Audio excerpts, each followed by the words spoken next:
नमस्कार, ॲडव्होकेट नरेंद्र माधव या चॅनलवरती आपलं सहर्ष स्वागत आहे। आज आपण लिमिटेशन ऍक्ट 1963च्या अनुषंगाने बोलणार आहोत। Now today we will talk about the limitation act 1963।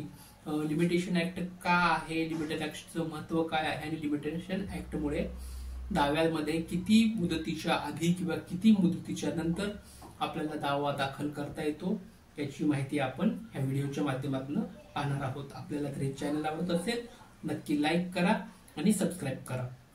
तर मुख्यत्वे आपण आता what is the object of the limitation act, limitation ऍक्टचा मुख्य उद्देश काय आहे हे आपण समजून घेऊया। आपण सगळेजण पाहत असतो की मुख्यत्वे करून दिवाणी दाव्यामध्ये किंवा फौजदारी दाव्यामध्ये सुद्धा पण दिवाणी दाव्यामध्ये मोठ्या प्रमाणामध्ये पक्षकाराचा वेळ जात असतो कोर्टामध्ये आणि ते दावे किती वेळापर्यंत चालवायचे ते दाव्याचं ठरलेलं असं एक प्रिस्क्राइब पिरियड असतो। त्या प्रिस्क्राइब पिरियड मध्येच तुम्ही ठरलेला दिवाणी दावा कोर्टामध्ये दाखल करू शकता आणि तो जो ठरलेला कालखंड ठरवून दिलेला आहे त्या कालखंडाचा जो ठराविक असा कायदा आहे त्यालाच आपण लिमिटेशन ऍक्ट म्हणतो। म्हणजेच की लिमिटेशन ऍक्टच्या अनुषंगाने ठराविक काळामध्ये कोणते सूट फाईल करता येतात आणि कुठल्या सूटची कुठल्या दाव्याची लिमिटेशन प्रिस्क्राइब पिरियड मध्ये ठरवून दिलेली आहे त्या ठराविक अवधीमध्ये ठराविक मुदतीमध्ये जोपर्यंत तो दावा तुम्ही कोर्टात फाईल करत नाही तोपर्यंत त्याचा ठरलेली वेळ असते आणि तो वेळ जर निघून गेल्यानंतर मग तो दावा आपल्याला कोर्टामध्ये दाखल करता येत नाही। त्यासाठी म्हणून आपल्याला लिमिटेशन ऍक्टचा अभ्यास करणं क्रमप्राप्त ठरतं। तर हा जो लिमिटेशन ऍक्ट आहे 1963चा तो दाव्याचा ठरलेला दिवाणी दाव्यांचा किंवा फौजदारी दाव्यांचा किंवा अजून काही इथले प्रिटी मसलेनियस मॅटर असतील त्याच्या अनुषंगाने ठरलेल्या दाव्यांचा एक प्रकारचा काळ आपल्याला या लिमिटेशन ऍक्ट मध्ये दिलेला आहे। तर ह्यामध्ये आपण सर्वप्रथम 3 वर्ष कोणत्या कोणत्या दाव्याला कालखंड आहे त्या अनुषंगाने बोलणार आहोत। पहिला आहे की for the balance on the mutual open and the current accounts where they have been reciprocal demands between the parties, त्याचं प्रिस्क्राइब पिरियड आहे 3 इयर्स। पण कधीपासून तो लागू होतो? The close of the year in which the last items admitted on the proof is enter to be the account year to the computed in this account. म्हणजे 3 वर्षांतर्गत जे येणार आहेत तेच आपण या व्हिडिओमध्ये बघणार आहोत। नंतर 12 वर्ष 6 वर्षाचे जे दावे आहेत ते आपण पुढील भागामध्ये बघणार आहोत। सर्वप्रथम 3 इयर्स प्रिस्क्राइब पिरियड लिमिटेशन दिलेला आहे तो आहे कोणत्या मॅटरमध्ये? For the balance due to the mutual open and current accounts, म्हणजे जे बँकेचे दावे असतील त्यामध्ये अकाउंट रिलेटेड मॅटर असतील त्याचबरोबर अकाउंटमध्ये रिसिप्रोकल डिमांड असतील बिटवीन द 2 पार्टीमध्ये त्यांचा कालखंड 3 वर्षाचा दिलेला आहे।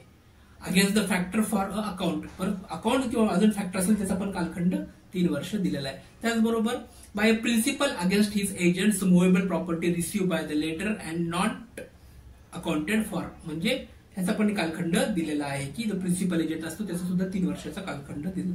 इतर सूटच्या बाबतीत other suit by the principal agents for the neglected or misconduct जो आहे त्याचा सुद्धा 3 वर्षापर्यंत दावा दिलेला आहे। त्याचबरोबर अजून आहे की for the account and the share of the profits of the dissolve partnership, म्हणजे पार्टनरशिप ऍक्टच्या संदर्भामध्ये एखादा पार्टनरशिप ऍक्टचं डिझोल्युशन झालं असेल तर तो डिझोल्युशन झालेला डेट तारखेपासून तर पुढील 3 वर्षाच्या तारखेपर्यंत तो त्या लिमिटेशन प्रिस्क्राइब पिरियड पर्यंत दावा दाखल करू शकतो असा हा लिमिटेशन ऍक्ट आहे। त्याचबरोबर इतर काही 3 वर्षाच्या दाव्याच्या संदर्भात आहे म्हणजे सीमन्स वेजेस ऍक्ट असेल म्हणजे फॉर द सीमन्स वेजेस आहे तो सुद्धा 3 वर्ष, पण कधीपासून the end of the wages during the wages are earn ह्या संदर्भामध्ये तो आहे। पुन्हा 3 इयर्स कुठे दिले for the wages in the case of the any other person, वेजेसच्या संदर्भातील त्या संदर्भात आहे। हे काही 3 वर्षातील ठराविक दावे आहेत। आता ह्या ज्या सगळ्या दाव्यांची आपण एकदम डीप मध्ये पुढच्या व्हिडिओमध्ये बघणार आहोत। काहींचं 3 वर्ष प्रिस्क्राइब पिरियड आहे, काहींचं 6 वर्ष, काहींचं 20 वर्ष, 12 वर्ष असं ठरलेलं पिरियड आहे। दिवाणी दाव्यांची प्रक्रिया संहितामध्ये बसवण्यासाठी त्या प्रिस्क्राइब पिरियड मध्ये चालण्यासाठी हा लिमिटेशन ऍक्ट 1963 फार उपयुक्त आहे, फार महत्वाचा रोल प्ले करतो। आणि जर तो दाव्याची तारीख जर संपली असेल तर मग काय करावं असा बराचसा प्रश्न पक्षकारांना क्लायंट्स लोकांना पडलेला असतो। ज्या वेळेला एखाद्या दाव्याचा प्रिस्क्राइब पिरियड संपला असेल तर लिमिटेशन ऍक्ट 1963 मध्ये सुद्धा एक तरतूद आहे की कंडोनेशन ऑफ डिलेचा अर्ज आपण त्या अनुषंगाने दिला जातो आणि तो कंडोनेशन ऑफ डिले जर आपल्याला कोर्टाने मान्य केला तर त्यानंतर कंडोनेशन ऑफ डिलेच्या अंतर्गत आपण पुढे सुद्धा तो दावा कोर्टामध्ये चालवू शकतो.